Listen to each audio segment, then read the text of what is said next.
You wanted the best. You've got the best podcast. The hottest podcast in the world. The Chris Voss Show. The preeminent podcast with guests so smart you may experience serious brain bleed. Get ready. Strap yourself in. Keep your hands, arms, and legs inside the vehicle at all times, because you're about to go on a monster education roller coaster with your brain. Now, here's your host, Chris Voss. Hi, folks. Chris Voss here from thechrisvossshow.com, thechrisvossshow.com. Hey, we're coming here with a great podcast. We certainly appreciate you tuning in. Have I ever told you that before? We just love you guys. We love you, but it's not like a family love. We love you, but we don't judge you. You can be who you are with us. We still care. We still love you. As long as you're a good person. I don't know. Be a good people. Anyway, guys, go to goodreads.com/Chris Voss. Hit the bell notification. There's no bell notification on Goodreads. Go to goodreads.com. You can see everything you're reading or reviewing over there. And if you can find a bell notification, let me know, because there isn't one. But the bell notification is on the youtube.com/Chris Voss. You can go there and hit that bell notification over and over all you want. Actually, just hit it once or whatever you do. Make sure it's turned on. Now you get all the notifications of everything we do, and you get those dings. Lots of really cool gifts that we'll be talking about, different reviews of product. We got some new JBL stuff that was in, and a bunch of phones that we've got to post. Gift giving guides for the big Christmas that's coming here. You may have heard of it. Happens every year about this time, and the kids like those gifts. So we'll be talking about a gentleman today who has an amazing children's book too. On top of that, go to all our groups: Facebook, LinkedIn, Twitter, Instagram. You can find us everywhere. We're just not on Snapchat for the most obvious of reasons, but TikTok, all those places the cool kids are at, we try and keep up with them. Anyway, guys, we have an amazing author on the show with us today. He is the author of the book Amal the Thirsty Gamal, a Christmas tale. Well, look at that. We're already in Christmas tale stuff. Robert A. Schorr is on the show with us today. He just put out this book July 6, 2021, and it's great for children. So this is something you can, it might make a good stocking gift if you can fit in the stocking, or order that up for a gift for the kids and they can enjoy it. Robert is the author of this new book, and it offers a delightful and traditional Christmas tale story. Let's call it a Christmas story from the perspective of its westward journey. And let me pull this down here. Westward journey plus themes of shunning, self-image, and personal empowerment. He spent 17 years in the Republic of China, Taiwan. He is fluent in Mandarin. That's pretty good. That's hard to do. Proficient in Hakka. And he's one of the few Westerners to earn a master's degree in Chinese literature from the highest prestigious National Taiwan University, where all his coursework, exams, materials, and thesis work were done in Chinese. Holy crap. Welcome to the show, Robert. How are you? It's really good to be with you, Chris. Thanks a lot. It's a great privilege for me to be on your show. Thanks for coming. Wow, Mandarin. I've heard Mandarin's really hard to learn. Well, I really should qualify that. I came back from the States in 1994, fluent in Mandarin, but getting rusty now. So yeah, I don't know. Maybe you shouldn't put me to the test. I think the way our nation's going, we'll probably be overtaken by the Chinese. They have the largest navy, so I'll be ready for translation. At least you're ready for our overlords. Yeah. So give us your plug so people can find you. I'm really grateful to be on your show, Chris. I listened to yesterday's podcast, and that was a fabulous show. I'm a little nervous about doing this one because it's going to be a hard one to follow up on that. But Woody Holton's study of the American Revolution and the Liberty is Sweet. That's a great show. So thanks for letting me be on this one. Thank you. Yeah, my book, I'm real excited about it. It's a Christmas book. It's a sweet story. It's got a beautiful sense of rhyme and rhythm to it. It's got beautiful pictures to it, watercolor paintings. Here's one of the pages, page 24 and 25. Beautiful. Who'd you have do the watercolor pictures? That was Christina Kuntz, wonderful illustrator, and she did a fabulous job with that. Actually, we worked together on it during the COVID times and got a lot of free time to work on it then, finally.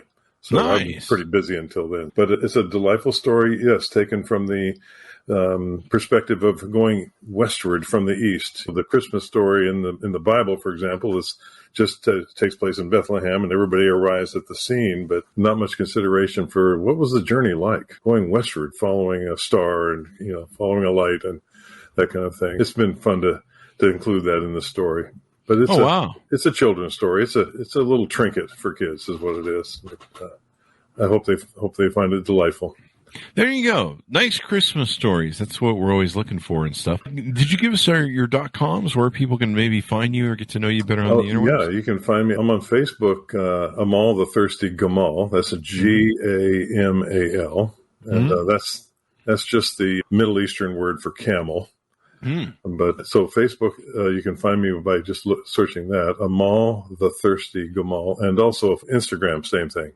Oh, wow. If you want to look for me on Twitter, which is not a real big account for me, but you can just do Amal the Gamal, leave the thirsty out. That's, yeah.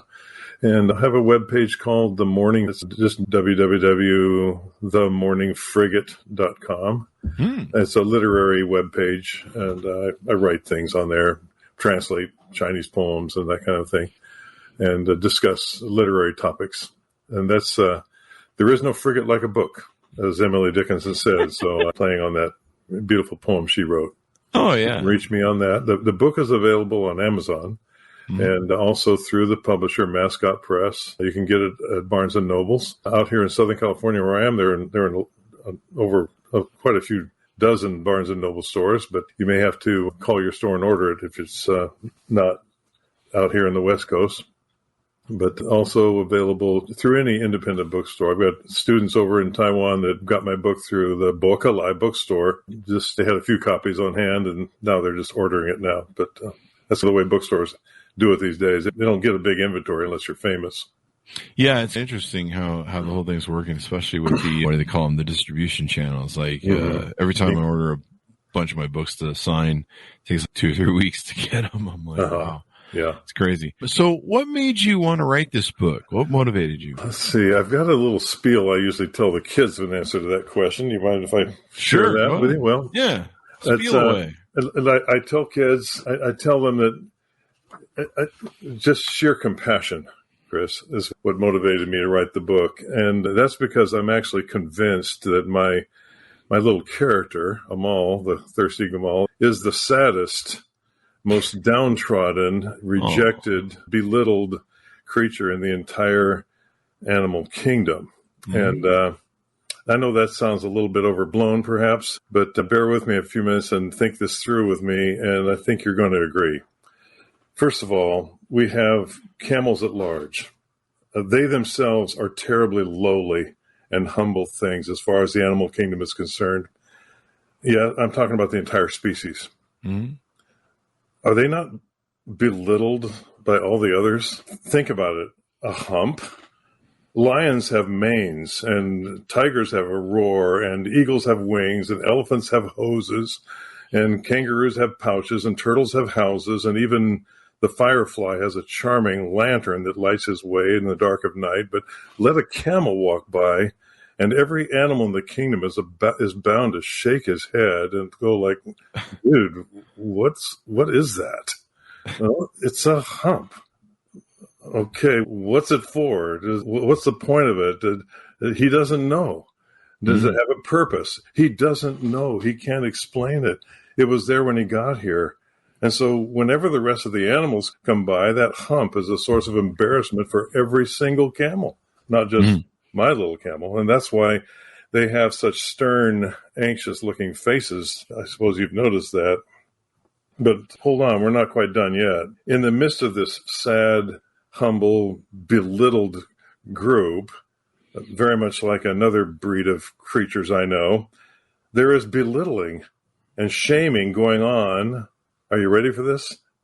Among themselves, against each other. Yes, you see, right there in the camel family, we have Bactrians with 2 humps. And do they ever sneer at the camels with 1? Dromedaries, those are called. And they walk around with their heads hanging down, ashamed to admit that they're missing a. But at least they have 1. That's something anyway. And if they could just find someone worse than themselves, more flawed perhaps, someone else that they could look down upon, someone a little lower on the ladder, someone they could make fun of themselves, wouldn't that be quite a relief? And so, behold, enter Amal, our sad little Gamal, who hardly has any hump at all, which means he was thirsty most of the time, and out in the desert, that's not a good sign. Amal is made fun of by the dromedaries, who have all been belittled by the Bactrians, who in turn have been teased by the lions and the eagles and the other privileged elite ones in the animal kingdom. So let me ask you, does it get any lower than Amal the Gamal? I rest my case. We can safely assume Amal the Gamal is the saddest, loneliest, most pitiful creature in the entire animal kingdom. Oh, that's a spiel I give my kids when I get asked that. I was in seminary learning my Hebrew with Dr. Curtis and tuning him out after I learned that the word for camel was Gamal. And I thought, well, that would be a cool story to put together. I tell the story about Amal the Gamal. And of course, he'd have to have a problem of some kind. And so thirsty was it. Yeah, at least they got their own line of cigarettes. They got that going for them.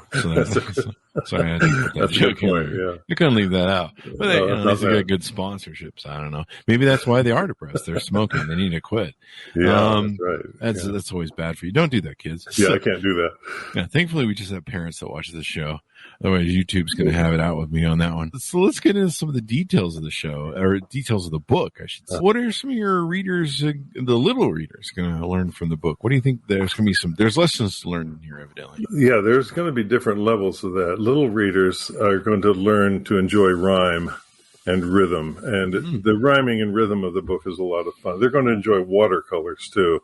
The pictures are just beautiful. Christina Kunz did a marvelous job describing the scene and she's got a picture of my camel on his knees praying. However you can do that. Good luck trying to draw a camel on his knees praying, but she did it. She pulled it off. And they're just going to enjoy the visual effects and the audio effects of it too, the rhyme and rhythm. It's not a regular rhyme. I don't like regular rhyme. I don't like constant, predictable sing-song rhyme, but the rhyming and rhythm is really fun in this thing. It's fun to read. I love reading it. And I'm doing a reading tomorrow night in the Barnes & Noble here. Oh, nice. And it's just going to be a lot of fun to read that thing. I've got it memorized, actually. There you go. But other things, it gets deeper, and that's what I like about the book. I've enjoyed doing it. It's not just a children's tale, just a shallow thing, and even the rhymes are not shallow. It's not quite like Green Eggs and Ham, where the rhyme is just fun, but it's captivating, I think. Oh, wow. Everyone who reads it says the same thing about it. But the other things that kids are going to take away from the book is they're going to learn not to judge others by their appearances, and definitely not to judge a person by his defects, because my camel has a defect. They're going to learn not to listen to the voices of prejudice or rejection or exclusion, not to tolerate that in their life, but rather listen to the voice of wisdom. There are wise men on this caravan journey that is going from the east to the west. They're on their way to a destination far to the west, and there are wise men going with them. And at one point in the story, a real piece of wisdom sort of delivers my poor outcast camel. They're going to learn that there are beautiful mysteries to the Christmas story. And I don't really go into detail about it, but I hint at it. And it's neat, because I think later on in their lives, when they get a little bit older and look back at the book again, it's going to dawn on them. This thing's deep. There are things alluded to in the story that are rather profound. And I can explain some of those if you want. Yeah, let's do. And they're going to also learn, I think probably the most important thing they're going to learn is that they themselves, my little readers, they themselves are beautifully made and specially made and made for a meaningful purpose in life. I hope they get that message. And there's also a little science lesson about camels and humps. So I won't want to spoil the story by explaining all that, but there's faulty science running through the whole book. That's one of Amal's problems. So it takes a wise man to correct that, and it becomes a complete revelation in his life. And so a lot of fun. That's pretty interesting. Yeah, there's lots of cool stuff that kids can learn. It's a great book that not only the kids can read themselves, or they can have a parent read to them, and all that stuff and interact with them. Yeah, I'm a real advocate of reading aloud to your kids. Yeah, perfectly fine to read it on your own too, but kids are amazing. I'm quite amazed at how children pick up the vocabulary and the language of their parents just by sitting around the dinner table. Mm-hmm. No one's teaching them idioms at all, but they're picking up idioms. One day I was walking with my granddaughter back from the beach, and she was, I think she was 3 years old, and she prefaced one of her sentences with, "Frankly, Grandpa," and she went on to launch about something, and I cut her off and said, "Evie, do you know what frankly means?" No, what does it mean? She used it perfectly. She knew exactly how to use it. And my book has idioms in it like that too, and I just leave them in there because the kids they're gonna know how to use them and how to put them into the right context and get a lot of meaning out of the book because of it. So I would agree with you. Reading is so important, and it develops the mind. Every great author I know and people that write well, they're big readers. There's something that just teaches your brain to do the stuff. It's quite amazing and everything that goes into it. Let's see, what are some other things? You've got an underdog theme in there and an outcast theme. There's lots of books children's books have different themes. What makes yours very different? Yeah, my camel has a very negligible hump, and he's been told all his life, then it means you're not carrying much water. And so he's told he'll never survive in the desert. He'll never make it on a caravan journey. He'll never be able to pull his load. He's going to be always inferior. They call him flat top. They call him flat as a table, things like that. And he's an underdog. He's like an outcast at the beginning. Right. And quite apropos to your themes, Chris, for your show and your books of leadership, is the fact that in my story, the outcast actually does become the leader in the end. And that's a fun little twist to it. Yeah, I would say some of the things I just listed that the kids are making the book different, but especially those beautiful mysteries of Christmas. Let me just give you an example.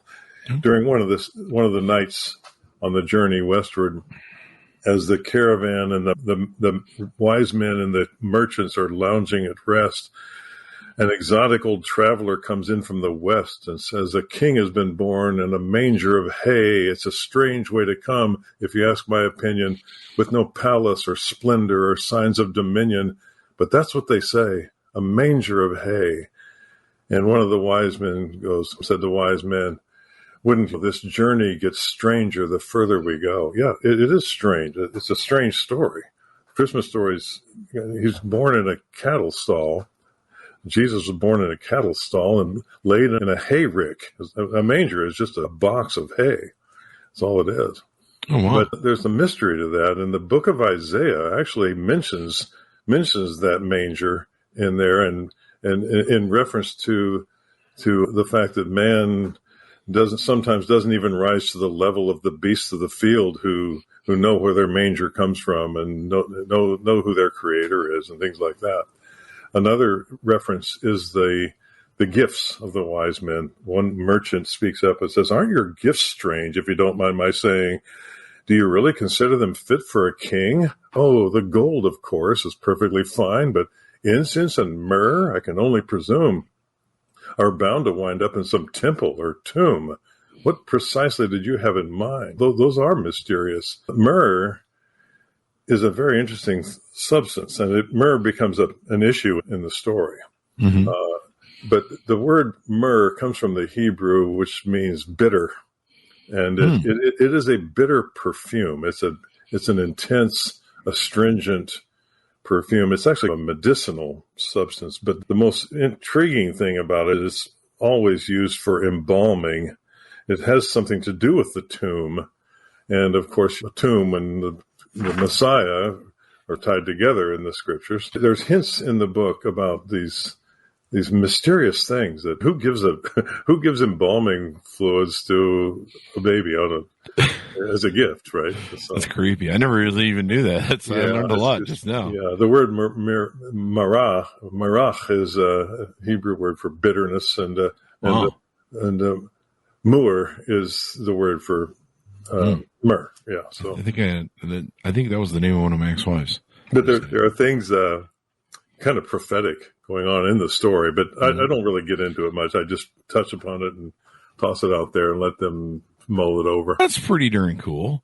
That's pretty darn cool, very much. So let's see, what else do we want to touch on about your book that you think will really entice people to want to go get? I just think it's a beautiful book. I think it's going to be a Christmas classic. Every child who's read it so far wants to hug this little camel and befriend him and protect him and defend him. He's very vulnerable. He's very afraid as he sets off on the journey and ends up becoming wonderfully, gloriously delivered in the end. So it's quite a little triumph.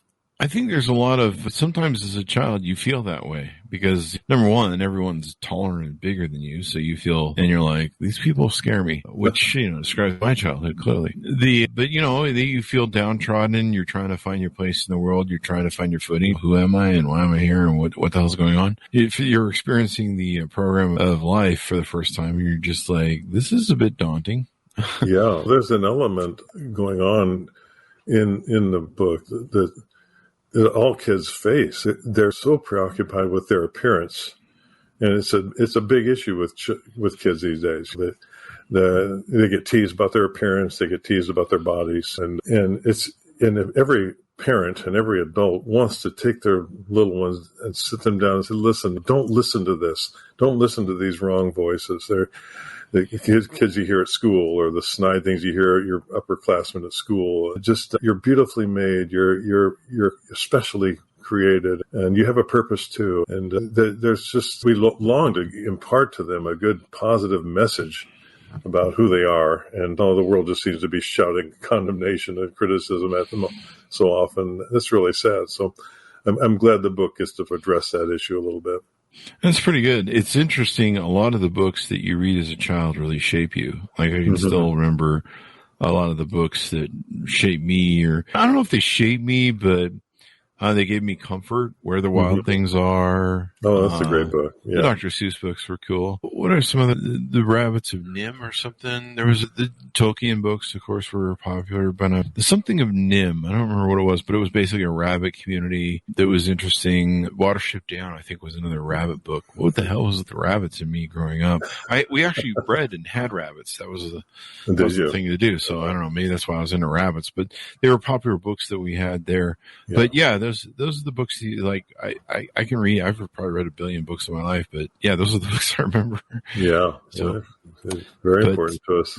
They definitely have an impact on you. They shape you. They give you something to experience life with, a bit of a security, 2 blankets. Sometimes you go to your books and stuff. I remember growing up and I would get lost in books and writing and stuff.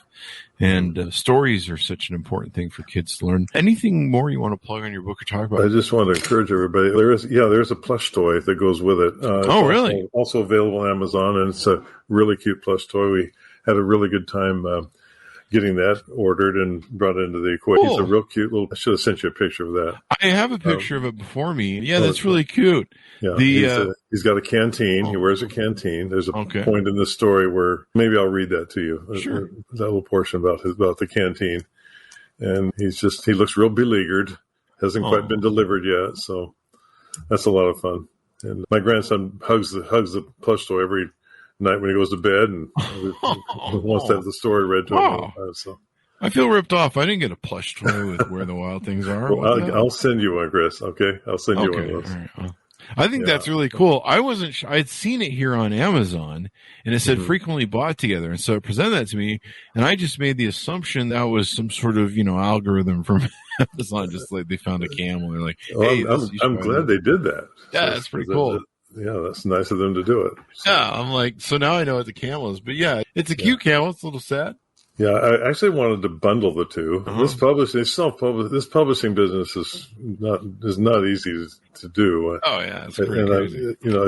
I'm a hybrid publisher, so I have to do some of the work myself, and that's been a really neat experience for me. But I tried to get the two bundled together on Amazon, and that took quite a bit of work. But it's there now, and if you go to Amazon, you can just type in the whole title of the book and put plush toy or plushie after it. Or I've got Bitly codes too and things like that. If you go on my website, I'll give you a Bitly link, and you can You just get right into Amazon and get it, or you can get the plush toy from the publisher too, Mascot Books. And it even says here on Amazon, if you order now, you can arrive before Christmas. Yes, so it that's will. important. You want to order stuff now because they're having lots of distribution problems. In fact, a bunch of stuff I ordered from Amazon because of Amazon's, I think they went down on, what was it, Monday? I did hear that. Yeah, everything I ordered is like coming a day late. They're like, sorry, we had a mess. And so, yeah, there's going to be lots of complications. So you definitely want to order this. I like this. I can see all these young kids sitting around a parent squeezing the little plushie toy. That gives it a whole three-dimensional sort of context and aspect. Mm-hmm. Yeah, it does. It really does. It's very sweet. Yeah. So maybe I'll just get one just to, for when I get scared at night when the lights go off. Keep it next to your mic. Yeah, we'll put one next to the mic. I think you might have to buy a sponsorship for that. But yeah, we'll keep one on the show maybe somewhere. And that'd be good. The only problem is I got 2 huskies and they might decide they like it better. And that probably wouldn't be a good thing. I do love huskies. Yeah, I love huskies, but I can never give them a stuffed toy because I don't know what it is. They'll play with it for a day or two and I'm like, oh, they think it's cute. And then I'll come and it's been gutted of all the cotton.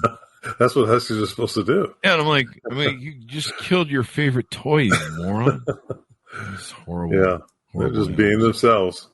Yeah, so we don't give them plush toys anymore. Anything more you want to touch on before you go out?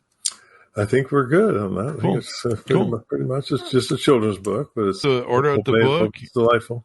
Order up the plush toy that comes with it, and that way when you hand a kid a book, especially when I was growing up as a kid, you're like, oh great, thanks Grandma, book. Now, this is a great interaction for parents, and then you can give them a plush toy, and then it's a whole big thing. It's a whole big package. It's not just the thing.